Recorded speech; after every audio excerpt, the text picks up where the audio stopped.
Welcome to Movies That Matter, the podcast about movies going beyond basic film criticism to boldly explore a social issue affecting people's lives.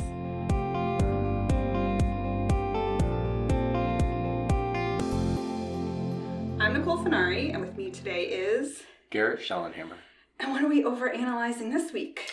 The Little Mermaid. All right, a remake of the 1989 classic. Has to be the first thing I say. A young mermaid, played by Halle Bailey, makes a deal with a sea witch, played by the great Melissa McCarthy, to trade her beautiful voice for human legs so she can discover the world above water and impress a prince. I mean, does anybody not know what The Little Mermaid is about? But I think that's part of what I want to talk about. If you know what The Little Mermaid is, still go see this movie. It's not what you were thinking of, the animated classic. This is a live-action remake that did its best to be a live-action remake that really pulled away from the original story. Okay, so what did you think then? Sounds like you liked it. I thought it was decent. I thought it was cute. Of my favorite Disney live-action remakes, no. Okay. As a standalone story, if I had seen it by itself, fantastic. Okay. And so this is the piece for me that's fighting the nostalgia versus a live-action remake versus, like, as a story itself, I was like, yeah, it's cute. Okay. How about you? I didn't hate it, which is really the most it could have possibly achieved. So that's, like, to a certain extent, a ringing endorsement. Speaking of ringing, for anyone who's ever visited my house, my doorbell is under the sea. If that tells you how much attachment I have to the frickin' Little Mermaid. It was like my all-time favorite childhood movie. I loved this movie so much. And of course I was very nervous about the remake. I've only seen Aladdin of the remake stuff because I really just don't like this trend, but I didn't hate it. So, do you want to go good points, bad points? Where do you want to start? Let's start with some high notes because the nostalgia piece was there. It was nice to be reconnected with these characters in a different format. So living with The Little Mermaid, also growing up as like one of these pieces, I was like, oh, that was cute that they kept that. And then there was such diversion after that point of like, oh, these characters are still the same. Never mind. I take all that back. So it was nice for the nostalgia piece because I do think we've gotten to a point where like kids just don't get the animated classics like they used to. They didn't grow up with that. It's a different genre of animation and film and CGI now. And so some of the good points were, I like that we gave Prince Eric a ballad. That was an interesting point for me that I was like, oh, I really never thought there was much depth to his character because he's a Disney prince. So his job there isn't stand there and look pretty. But it was interesting that they had him kind of more pushing back to be like this rebel who didn't want to be prince-like, which was an interesting take. So for me and my MTM accomplice, when he started singing, we were talking about it afterwards, and she was like, "Whoa, swoon!" I was like, "No kidding." That actor was already good looking until he started to sing, and then you're like, "Woo-hoo-hoo!" Like nothing hotter than a guy who can actually sing. I think it was needed though in the film for like him to actually be like this cute little number where he has some personality versus just like in the movie I think he has like 17 lines throughout the whole movie or something. Like the animated movie I should say. In this movie he's much more vocal. But yes, he was very sexy to look at. Some of the things I really did enjoy. The cultural pieces of changing things that needed to be changed. You know, instead of Ariel actually losing her voice, she loses her mermaid gifts, which is, partly... Well, she loses her voice. Right, but calling it not... So there was a lot of controversy over just taking a girl's voice because that's all she's good for is to talk and whatnot. And so adapting... I'm going to put a pin in that and circle back to that. But sure. Yes. But adapting that to be like, oh, I take away your mermaid gifts, which is your ability to breathe underwater, your ability to have fins, your siren song, which she calls us, which is her voice, don't get me wrong. Right. But it was like a nice kind of like, it's not just about her voice and like this wonderful thing that she has that no one else does. The adaptations of Ursula's song, I miss them, but I understand why we took them out.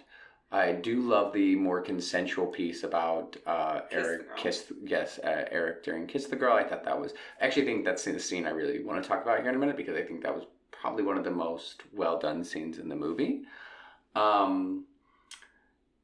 I could have done without Scuttle's song. I think Scuttle's character was overinflated, and I love Aquafina.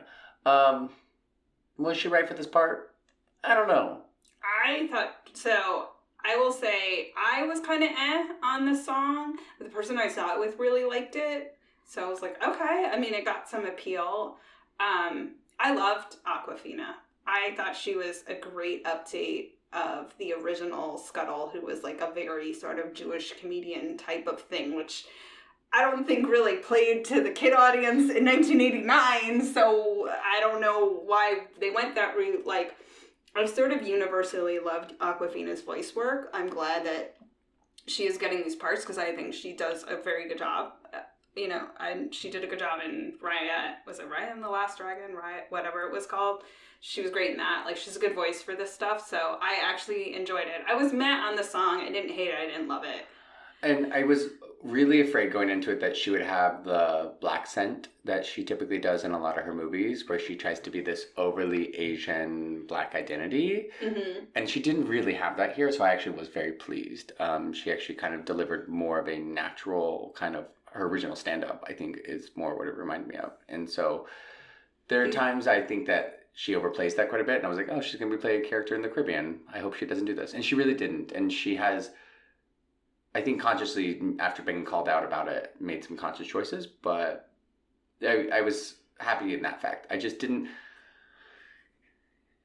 I don't know, maybe it was because I was expecting, not even the Jewish comedy, I was just expecting Scuttle to be less of a part in this movie because it was more of a live action movie, so like we're going to take away the talking animals as much as we can. Right. And so kind of took a bigger part than I guess I was personally expecting. Yeah, so that was weird. So you missed the thing that I thought was the absolute best part about this movie, which was Daveed Diggs. Oh, no. Dare I say? Oh, we have yes. Even better than the original. Agreed. Like, he was amazing with a much more authentic West Indian accent. When I saw he got the part, because, like, so my complaint about the other remakes and my long-standing Movies That Matter policy, which is why we don't do musicals, is I refuse to review a musical with people who can't sing. So when I saw it was, like, all people who can't sing except for Melissa McCarthy, I was like, okay, at least no one is going to ruin Under the Sea here, because, like, he can actually sing this song, which is pretty awesome. I didn't actually like the Under the Sea. I thought they ruined it. I thought it was the least favorite of my songs in the whole movie, and it's one of my favorite Disney songs. They needed the chorus, and they didn't have a chorus. They just had him and then a little bit of her singing it, and you're like, this is the big group number! You killed it. You killed it. Well, killed it and, like, you destroyed it. Yeah, it was terrible. Yeah, it wasn't good. There was no hot crustacean band. Like...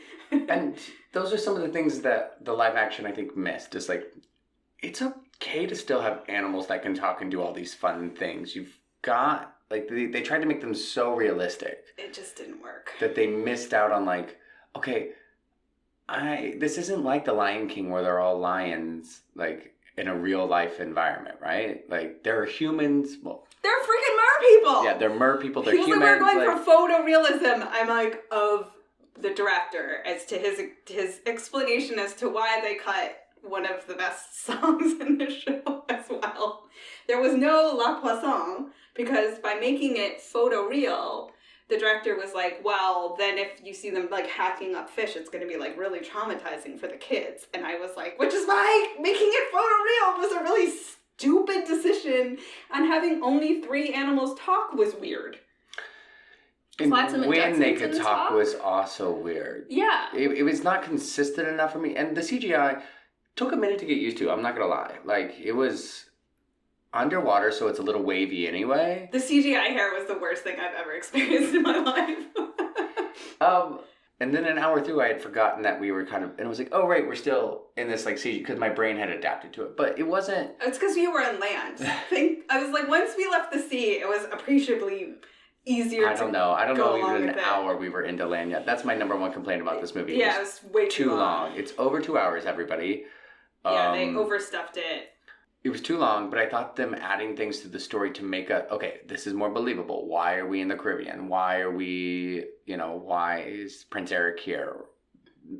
instead of it taking place half in the Caribbean, half in France. Like, it didn't make any sense, and this makes more sense. They kind of explain, you know, how Prince Eric and his royal family got there, giving him more of a tragic backstory, and other Disney parents who are dead. And it was like, okay, yeah, but actually I thought the worst acting probably in the whole thing was King Triton. Yeah, I was gonna say, hands down, Javier Bardem was terrible. And I love Javier. Like, it was not his part. It was awful to watch because it looked like he was reading lines, well, giving lines while trying to read lines. Like, he was like so stuck in the lines. So wooden. It was terrible. And he's supposed to have this very playful attitude with, you know, Degs, and like Degs is like giving him like hook, line, and sinker. Yeah. Like, here, just land this, and Javier would be like, meh. And I was like, King Triton and Sebastian. For those not familiar with the actors, more the characters. Yeah, King Triton was the probably worst acting for me. The worst CGI for me was Melissa McCarthy's bodysuit. It just didn't work. It didn't connect. It could have worked had they not put her in a bodysuit and just done her whole thing CGI. But clearly it was a costume and CGI mixed instead of just doing the whole thing CGI. I didn't love Melissa McCarthy in this. So, okay. Let's can we deal with the whole Ursula thing? Yeah. All right, here's our time to talk about Ursula. So, I really did like Melissa McCarthy in this role. I kind of always like her. I thought she did the song fine, so that was fine. I thought she gave her lines well. Like, I enjoyed her performance. I vehemently think they should have given the part to a man, and I will never not think that that was the wrong choice. Here's just it. You and I have talked about my love for Melissa McCarthy for years. You know, some of my favorite feel-good movies are actually Melissa McCarthy. And I didn't even walk into this expecting her to blow me out of the water. Ha, no pun intended. I expected her to be very dramatic, though. And I kind of felt like she fell a little flat for me in that area. Okay. And that is, I think, what I missed. Because in my mind, and especially gay culture, Ursula is this huge icon. I mean, I go to show tunes almost every Monday. They play Poor Unfortunate Souls. You know, Divine and Pink Flamingos was a, you know, adaptation of what the Ursula was supposed to be. Big makeup, big hair, this crazy, like, eyebrows. Yeah, so Ursula was based on Divine, right? So based on the movie Pink Flamingos, which Divine starred in. Right. So her character is based on a very famous, at the time, kids look it up, the RuPaul of her day, drag queen. And I knew there was a lot of controversy with trying to cast a drag king, a man, a drag performer, a drag queen. It wouldn't have happened. But like, we know that, right? It doesn't mean it was the right choice. Nicole and I both know that there are things in movies that can't be done just because it's not going to go over well. Disney gets in too much hot water too soon for too many things, and so then they back off. It's a cycle they do, which actually makes them pretty progressive because they know when to censor, but also makes them problematic because they censor too hard too quickly. Long story short, she didn't land for me like I wanted. She could have been perfect because I wanted these big exaggerations she does. I wanted her arms flailing all the time. I wanted her to be like crazy having a good time. And I think it's so limiting from what they CGI'd with her that she was laying down for half her lines. And even in the animated movie, she may have been laying down, but she was like enjoying herself. They could have had her sitting up and then just turned this camera in post-editing. Like, it didn't feel authentic to me just because you could see the disconnect from her movements to the CGI. Yeah, the tentacles never felt really connected to her, number one. Number two, I think the biggest part is there's weird quote-unquote exposition in the beginning because she's supposed to be talking to Flotsam and Jetsam. And then she's not. She's just talking to the camera for no reason. And that felt really awkward and out of place. And I was like, why did we cut Flotsam and... Like, Flotsam and Jetsam were sort of there, but they don't talk and they don't interact. And I was like... You know, like, one of my all-time favorite lines from The Little Mermaid is when the King Triton kills Flotsam and Jetsam, and she goes, my babies! My poor little poopsies. Like, that's so funny, and they cut my poor little poopsies, which I was sad about. Yeah, I wanted more of the banter. In the whole movie, I thought this was an issue for me. But that's part of the realism that was cut. The banter between the animal characters and the mer people or the human characters is probably part of my favorite part. Yeah, and again, as you said, Daveed Diggs was giving it his all! And it just, like, he was nothing. It was, like, kind of nothing to work off of for him. And I was like, you're trying really hard, and I completely respect that. He made me laugh harder than anybody else. He was so good. But let's wrap up Ursula here. Like, it wasn't Melissa McCarthy's fault. I think she was a fine actress for the part. That's not the issue. The issue was, I think that whoever wrote this character in such a way that they were not connected with what was going on in CGI, and those people needed to be joined at the hip. How is this movement? What's going on? Because the dialect, the tone, where she needed to land the words, just wasn't there. And again, I don't blame her, because I think acting-wise, she did a fine... You're right, she delivered the line, she was there, she adapted to all the music well. The costume was a little meh for me. I thought it could have been bigger, badder. Like, everything I wanted about her was, I wanted more, just give it to me more. Bigger lipstick, redder lipstick, something that, like, made her kind of pop. So I think the problem with Ursula is the problem with this remake as a whole, which we're going to get into, which is that this movie was a queer-coded movie. None of us maybe saw it as kids. It's really obvious as adults. Like, her whole scene, like, her opening while she's doing Poor Unfortunate Souls, she's, like, putting on makeup, which hits really differently when you know the character is based on a drag queen. Like, it's just a different thing. She's, like, literally getting ready to perform. And she's performing femininity, right? Right. Like, that whole song is like, this is how you land a man. Like, you are going to perform. You are putting on this costume of woman, right? And I think what happens with that part is, even though we as kids didn't pick up on those nuances, I think we still felt the motivation of the character and an internal logic that made a lot of sense to us as to, like, she was an aggrieved woman. We sort of we could feel all of that, and it all made sense. When you take all that away, Ursula doesn't make any sense as a character. Just and her motive bitter. Yeah, her motivations don't make sense. Which then gets into the second point, I think, that is really, really problematic. And I know there was a lot of debate about this, and I super don't understand it. So they cut a verse. They didn't just cut a verse. They changed lyrics in the previous verse, then cut the verse. It's important for that distinction. Go ahead. I'll tell you why in a second. Yeah. So, and I noticed right away, because I have all of the songs memorized, right? So I want to give the context. So we left the movie, and I was asking my friend what she thought, and she's like, as an adult, the fact that she doesn't talk and he falls madly in love with her is super problematic. Like, it's a real problem that she's, like, wandering around, and she's, like, a toddler, and she doesn't know how to use a freaking fork, and it's like, this is what you want from a woman? Like, she's like, it's a real issue for me, the way it was done here. And I was like, well, one of the issues is they cut the verse where they call all that out, right? So there's the verse so as Ursula is singing to Ariel to sign this contract to lose her voice, Ariel's like, but how... In the animated version. Right, in the original version. She's like, well, how am I supposed to get this guy if I don't have a voice? To which, again, one of the great lines of the movie is she's like, you'll have your looks, your pretty face, and never underestimate the importance of body language. It's very funny. It's animated really well. And then there's, like, a whole verse about, like, the men out there don't like a lot of blabber. Like, it's like, no, it's better if you don't talk. Right, it calls out shallow men. It absolutely does. It's biting. It's pretty cynical and critical. It's, in its boiling down point, it calls men kind of sexist pigs.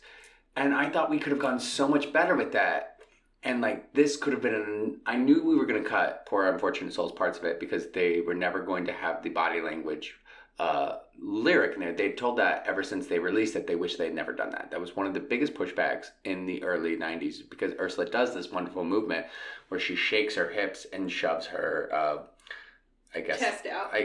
She's an octopus, so I don't really know what it's. Yeah, I guess it's a She chest. has boobs. Yeah, she has boobs. As all animated female characters somehow are overly sexualized. But like, that's this wonderful line where she delivers. Like, kind of like... It's sneering, though. Yes, agreed. And so I was like, okay, we're going to cut out body language. Great. I thought it could have been a thing that we were like, oh, men are really shallow. We could have gone further, been like, men are shallow, honey. They're only going to look at you for your looks. You're going to have to do more. And then because we didn't have any of that verse, I'm with you. And why it's important that they cut the thing before that is because right before Ariel asked, like, without my voice... And so she doesn't tell her she's taking her voice. Remember, she says, I'm going to take all of your gifts. And it's like, her voice was the only way in that she could communicate in the animated version. Here, we saw the little loophole. Everybody's like, Ariel can clearly write and she can sign her name. And so she has a forgetfulness potion, basically. Every time she goes to fall in love with the prince, she forgets that she needs to kiss him. So then it should be that she can't technically fall in love with him because she doesn't remember that she wants to. So it should have been, this was this whole moment to be like this woman empowering thing where like, you have to choose him, he can't choose you. It could have been so brilliant. It could have hit the nail on the head and talk about literally a Me Too type of movement where like, men are awful, men just want your body, men just want you. And instead of Ursula and Ariel bonding over this and being like, we're women, we don't need this. You know, she's a villain, but still, like, it could have been this nice thing to be like, you have to find another way because men only want one thing. And that would have been great. That would have been a wonderful message. And in censoring, they censored so hard that we came around to the point where I'm with your friend, especially if she's forgetting every day and she falls in love with him technically 4 times in this new remake because she forgets every time she needs to kiss him. So every time she goes close to kissing him, she pretty much forgets. So there's 4 times where they have a really deep connection. That is wonderful. That's love at first sight. That's the Disney fairy tale, yada, yada, yada. Well, they're kids. It works a lot better that they're very young. Right. This would not work well if they were in their 30s. Right. Teenagers who fall in love every other day with someone else. Yeah, exactly. That was... But, like, this is the whole issue is, you know, Daddy, I love him. Okay, honey, you're 13. Yeah. Tomorrow you'll love someone else. Yeah. And he's 15, 16 in this movie. Like... He'll also love someone else. So there was this missed opportunity where I thought we could have taken poor unfortunate souls and made it this wonderful, wonderful opportunity to be like, hey, let's actually teach a little bit about sexism, which the original did, maybe in a controversial way now. At the time, it hit the nail right on the head. I mean, I guess I don't see what the problem is with those lyrics. I thought they were great. I think then by taking out the movie... calling itself out, right? That's basically the moment for the movie to be like, we know this is BS and problematic. We see it. You take that out, then you just leave it at face value. And I'm like, that is so much worse. Who decided that this was a good idea? Like, I couldn't believe they took it out. I was like, this makes it so terrible. Missed opportunity to correct past mistakes. I can see why both people think it's non-problematic and people do problematic. Body language, yeah, we could have taken out the sexual gesture of body language, sure. But, like, people are mad that they took it out because it ruined the song. People are mad that it was in there because it was, like, over-sexualized. Great points on both. The fact that the song original lyrics calls out people for over-sexualizing women, like, that's what we missed. And that could have been such a good teaching moment to be like, yeah, in our culture, even today, men often over-sexualize women and only look at them for their bodies. So if you want to fall in love with him, your heart has to be actually true, and he can't see your looks. He can't see that you're just a beautiful person. You're going to have to entice him without sexualizing your body. Right, and we're also given the juxtaposition, which, you know, reading The Little Mermaid straight, right, is the older woman who is, I'm going to use the F word because I believe this is reclaimed. I apologize if I offend anyone. She is fat. Right? And she is desexualized, right? She's older. She doesn't have the stereotypically great body. And so, you know, like she's stealing the voice of a younger prettier woman, right? Like that whole playing out, and that is, to me, that's where the costume fail. Like that's what they did not lean into as well. And again, you have sort of no reason for Ursula being, and you miss the critique of how like older women or women with non, socially acceptable body types are desexualized and over-sexualized to sort of compensate for how society views them. You miss all of that. It's all gone. And part of why it's important that this character was so big and over the top, based on the persona it was after, is, oh, you don't like femininity? I'm going to show you over femininity. Like, and even Ursula in the animated looked older than she did. Melissa McCarthy could have had more makeup, not even prosthetics, like a little more makeup to make her look a little more wrinkled, a little more, because I thought she looked great. That was part of the issue. And I think Melissa McCarthy is beautiful. But totally covered up. Totally covered Ursula up. Ursula is wearing like basically a like halter top. Yeah. And Melissa McCarthy has a beautiful body too. Like part of the covering her up also made me mad because like you're literally doing the thing that you were trying to avoid in the first place. Yep. Which was showing off all body types are beautiful. Yeah. And Ursula has a right to be scorned. She's been looked over for the crown when theoretically she's the one who's supposed to get it. Women didn't have power. A man did. This is very Hans Christian Andersen. But it's so interesting in this movie. It kind of just feels like, ugh, I don't like my big brother. Or I don't like King Triton. I don't even think they have a relationship in this movie. Like in the... she does mention that she says it's her brother. Yeah. It's just like it feels sucks more like all you reason. Scorned me, darn. Yeah, it sucks all reason out of the character. Like it leaves, and like to me, the reason why it is my favorite is Ursula. Like you want a really good villain. Like a really good villain makes it. Having a cruddy villain is like not as much fun as having a really good villain that you want to love to hate, or even just love. Like it's hard not to kind of root or just for hate. Ursula. Like, yeah, no, agreed. And especially in this movie, though, I was like, I think the writing has been cut down so much to make Ursula so less of a character, and they focus so much.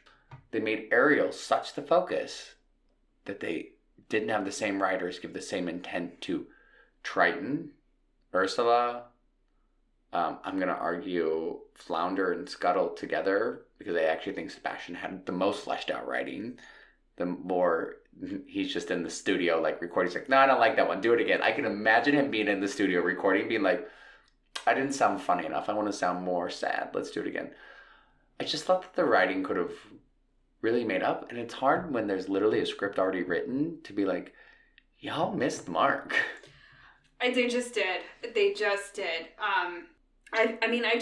To me, again, it's just like, it's just a mistake. Like, I actually disagree. I think live actions, because we grew up in the era of the Disney Renaissance, is what they're called. Where all of these wonderful movies were made between 87 and 96, the Disney Renaissance. Yeah. And then we became so entranced with technology that we've said technology has to write all of our programs. There's some good reason why that has been helpful for several other things. But these live action remakes are trying to give a generation that only knows technology something to grasp onto, because there's been several times that I will show a younger Disney film to kids in even therapy. This is an example of therapy. I show scenes from an anime movie. They're like, why does it look awful? And I'm like, what are you talking about? I want to kill you now. No, I would never say that. But like, I would. That's why I'm not a therapist. I'm like, this is. Let me show you the issue of the Hunchback of Notre Dame where they hand drew a rendition of like Notre Dame. Yeah. They don't understand because it's like us watching like black and white cartoons, right? I'm like, I get why they want to do these remakes. What I don't get is why we don't sit down and talk about how much is missing from these movies. Because the kids don't understand the story as much. The kids don't understand the nuances. And maybe maybe we're stuck in our own nostalgia. And that's fine. And Nicole and I will literally sit here and admit that we love our own nostalgia. Yeah, I think, so circling it back, I sent you some stuff. This was new to me. So for anyone who's been awake and alive and aware since 1989, when the first Little Mermaid came out, we all knew at some point it was queer-coded. Howard Ashman, who wrote all the songs, was Jewish and gay and dying of AIDS at the time that he wrote the music for, or living with AIDS and then dying of AIDS, unfortunately. At the time he wrote the music for Little Mermaid. We all knew that. I didn't realize the original story was queer-coded. That Hans Christian Andersen apparently fell in love with a guy and wrote the story about how they could never be together unless he changed his form. So I don't know if you maybe you knew that already. Yeah, well, welcome to Gay Culture Shock 101. It's such an interesting... The writers, when they were doing this, and even if you have so inclined ability, you should Google dirty things about Little Mermaid. There's a lot of like phallic representation. There's a lot of like things that are not acceptable in normal society. But this is based on mainstream. Mainstream, yes. Can we say mainstream? I don't like normal. There is a lot of things that are not mainstream in current society or in 1989 society. This story literally has nothing to do about a mer person. It was a way for someone to express that the only way to, at that time, deal with his lust, possibly love for another man, was to say, I have to become a totally different creature and then change to be human.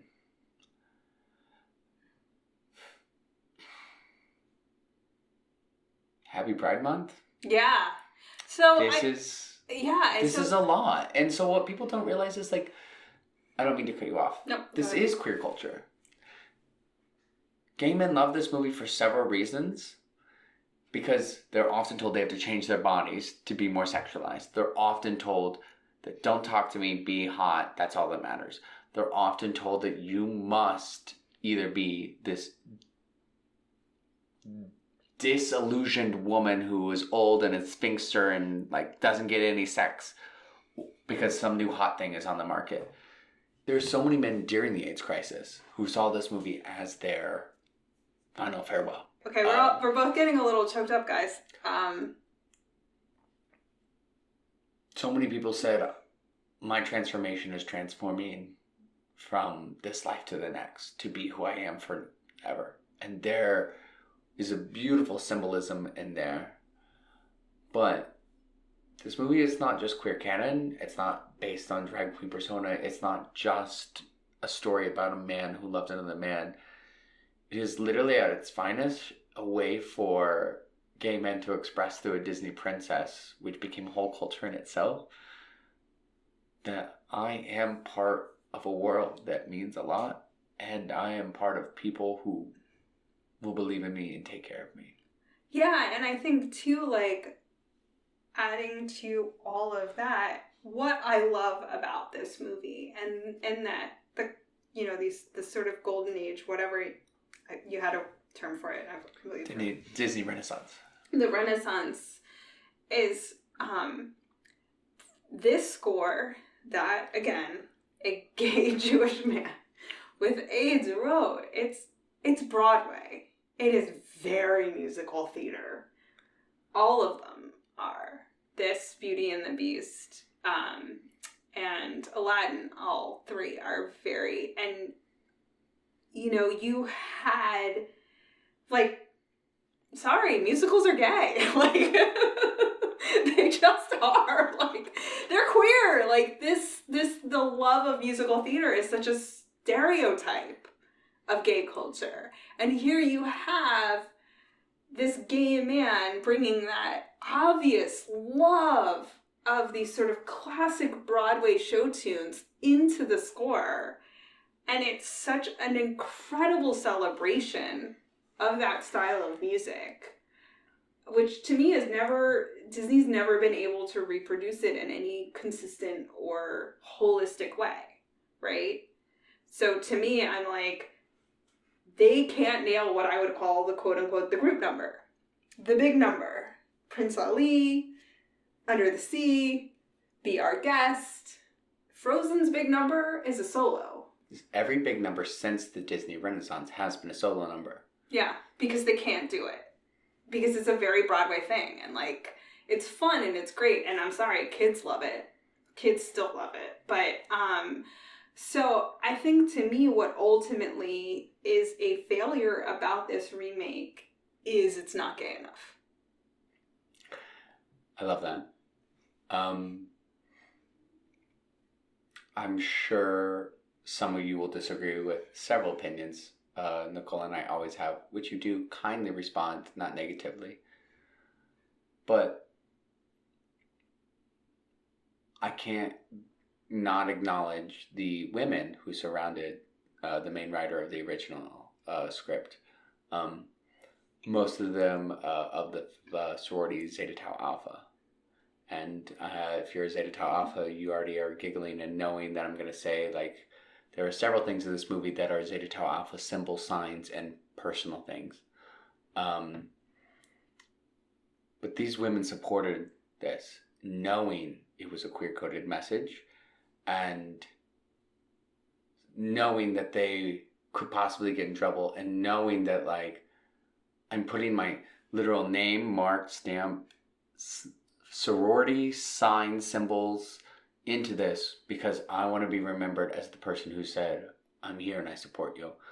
And not to take away from any other sorority right now, but there is just a large number of Zeta Tau Alphas who worked on this project with this wonderful writer who supported him and gave that. So thank you to those women who also continue to support today one of the largest LGBT organizations in the United States.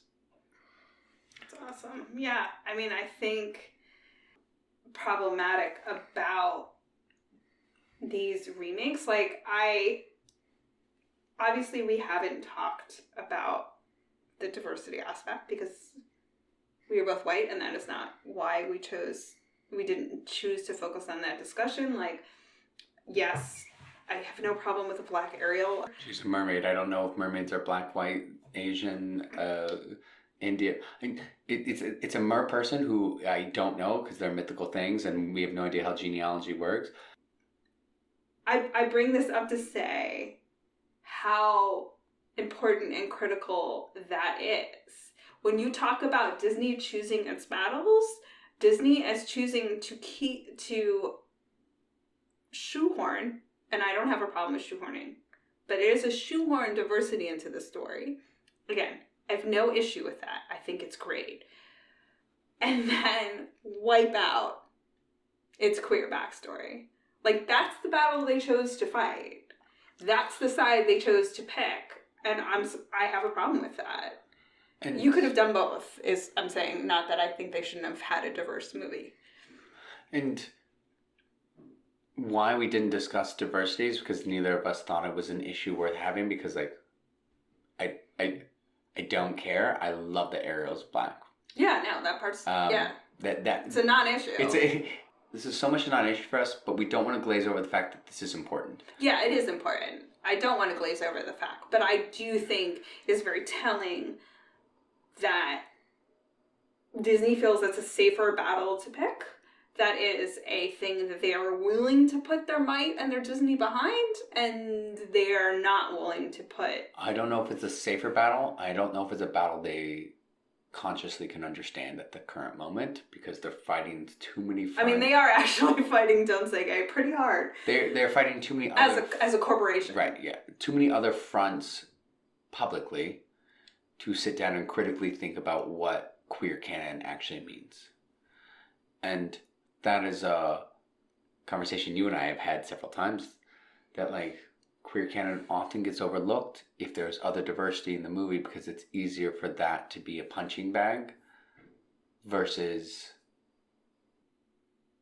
intersecting identities. Yeah. Being a person of color and queer queer involving at this point LGBTQIA+. I'm using queer currently. I use queer. It's a lot of letters. It's if you don't want to use queer, I'm just letting you know that is what I'm using as an acronym. Please reach out and correct me if you don't like that. And I mean to say it's a lot of letters, as in the community keeps broadening, so like the easiest way for me to just make sure I know that everyone's included is not to name everyone individually, but to say queer. And whether that's... Which is why I choose to do it that way. Which may be right or wrong. Yeah. That's not what we're debating right now. We can debate that on another podcast.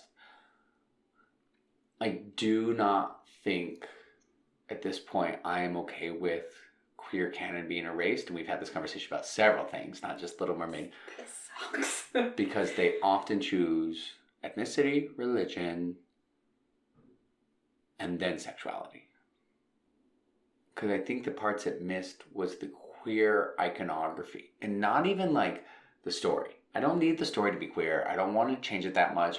That's not what I'm asking. I'm not asking you to develop a story into something like take what he wrote, but do know its original intentions. But take what he wrote and then do it. That's fine. Man to woman, mermaid to human. That's fine.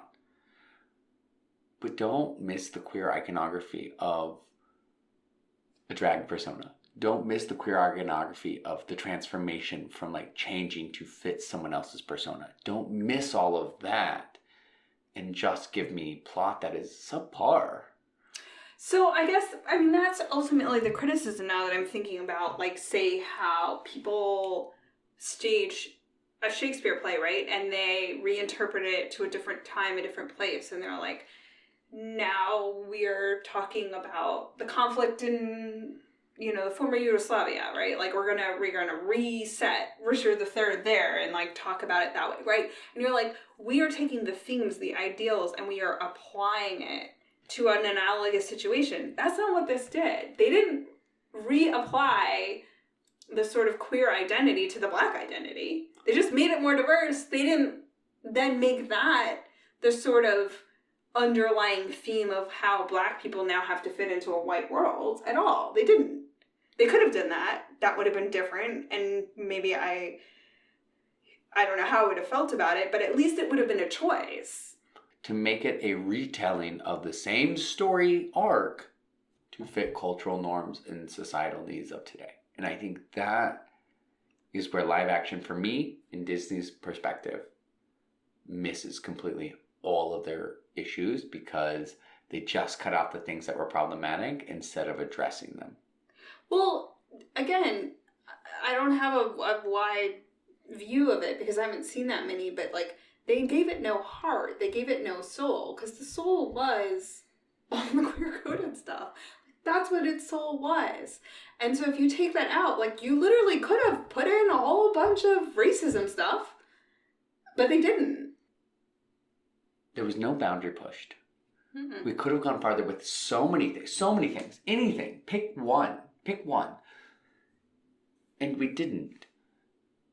And that was the miss for, I think, both of us, is that there wasn't enough anything. It was a similar plot with updated lyrics, with added script that wasn't needed. And at the end of the day, it was kind of like, the nostalgia piece was nice. I liked it as a movie. I would see it probably, if I'd never seen the original, I would have loved it probably even more. Her lyrics were phenomenal. Her voice was great. The singing was fine. But you missed you said it, the heart, the soul. And I know this sounds stupid to come back to this. This is why people often say that the Disney Renaissance are movies that you'll never be able to come back from, because they were the ones that taught us to fight for ourselves and fight for this want of more. And if we want more, we want to push the boundary. We want to push the envelope. We want the buck to stop here. Whatever analogy you want to use. This is a nostalgic movie for different reasons than people think of a Disney movie. This is nostalgic for me because it holds a lot of queer coding. This is nostalgic for you because there's a lot of agency for women. This is nostalgic for both of us because it was the first time we felt possibly empowered and we didn't know it. So I will say, I mean, this is nostalgic for me because there was a part of me that picked up on all the queer coding and loved it for that as well, right? Like, that's my issue, right? Or issue, whatever, my thing. Like, I love gay culture. I love it. I love all the things. Like, I've always loved gay culture. I've loved it since I was a little kid. Like, I think I kind of, like, responded to the gay stuff without knowing that that was what I was responding to. Like, Ursula is definitely, like, my favorite character. And then once I knew it was based on Divine, I was like, oh my god, yes. Like, because I've seen all of John Waters' films. I saw Hairspray. That was going to be my recommendation when I was, like, 10? And I was like, all of it came together. So, anyway, yeah. I don't mean to be wrong. I love that it also has a queer coded message for you. That was not my intent. My intent was like, a lot of you don't know that Hans Christian Andersen wrote a lot of queer coded identities on the fairy tale. That part, the whole that went back to Hans Christian Andersen was completely new to me. I didn't know that. And would I remiss if I didn't leave you with this? Pride Month's coming up. A lot of the things you think you know from your childhood that are based on feminine identity and stereotypical masculine men are based a lot in gay men writing to be more feminine, to fit in with quote-unquote heterosexual masculine men. We're not just talking about fairy tales here. We're talking about canons, writings, narratives, stories, myths. But this movie was so good for my nostalgia because it made me remember why we do this. This is one of the podcasts I was really looking forward to talking with, and I was really looking forward to talking. There was supposed to be another podcast person. There wasn't. That's okay. Talking with two other female identifying individuals as a queer man to be like, this means a lot to all of us. And I so much. Don't know if straight heterosexual men will ever get how much it could mean to people. And if it does to you and it's a lot, I'm not trying to call your identity into question. I'm trying to say it would be rare in my experience. All right. Tying it all together, had a very big box office opening, social impact score for this. It's going to be, I think, the third largest Memorial Day box office ever. Go ahead. I want to hear yours first, because I never get to hear you go first. I'm going to give it a 5, which is, again, higher than I ever thought I would give it, based on my absolute love of the original. But, yeah, I mean, if this is... I had a conversation with somebody about diversity and stuff, and it was like, well, if this is how diverse actors get roles, then great. I'm like, I kind of wish they got roles in original content. We can discuss whether those roles would even be available. Like, I can't prove a negative. So, fine. Having a black Ariel was pretty groundbreaking, which sucks and is annoying and stupid because it should just be fine. I think all of that was great. And, 4 of those 5 points just go to Daveed Diggs. So, 5. It's interesting is very rarely do we agree on the exact same score. And I'm giving it a 5 as well. Okay. Usually... Shouldn't have let me go first? I know, but it's fascinating because it missed so many things that I thought were crucial. It did. But if I'd never seen the original, it was a good movie that had a great story. And the social impact of that story, the fact that they are pushing diversity. As a self-proclaimed Disney adult, we'll take that for what it is in that moment. If you're hating on Disney for this movie, 1, stop listening to our podcast. 2, actually realize that they've separated the live action from the animation on purpose to make people feel like they have a place that's inclusive where you can still get your nostalgia. Because the only people who are mad about this? People who are 28 to 49. Because no one else cares. So grow up. Yeah. But no, I'm going to be mad about it. Please, Nicole could never be mad about it. But again, a 5, just because it missed the mark in so many ways, but it was so good in so many other ways. So here we are at a 5, which is, I think, maybe the first time we've ever agreed exactly, because usually I'm like 0.5 above you or below you, but maybe the first time we've ever agreed. You trying to like subdivide our 10. Yes. All right. So let's hear your recommendations. So my recommendation, since I've already previewed that you should just go back and watch the very original John Waters Hairspray, I am going to give you a gay Jewish man to go appreciate. I'm going to recommend Franz Kafka's The Trial. So I thought Kafka would be like way too hard to read and like dense and complicated. Not true at all. Actually, like, it's a really easy read. Metamorphosis or The Trial, like, go read you some Kafka. Enjoy, gay Jewish men. My recommendation is also reading this time, and it is the original Hans Christian Andersen. It is not. Oh, jeez, Louise, no, don't. Oh, the original. Don't boil down so things. Hard. It's hard. It's tragic. But that's just it. I need you to know how tragic life can be. Reading the original, I think, might help you understand why the messages are queer-coded. I want to leave you with this lovely message. Movies That Matter celebrates a lot of things. We talk about a lot of things. We don't often get to talk about the people behind the microphone. And I want to recognize Nicole for pushing boundaries, for caring about those who matter most, for always, always, always trying to push me to think and learn. And above all else, I've never in my life, sorry for a minute, I've never in my life met someone who cares so much about talking about movies, but actually talks about real life things that mean so much to her.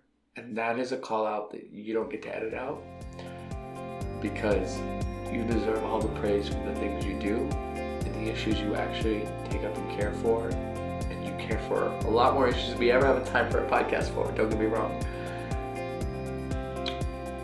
The space is needed and given. And Nicole, you deserve all that praise. Thank you. Movies are life. And movies matter. So do you. We love you all. We'll see you next time.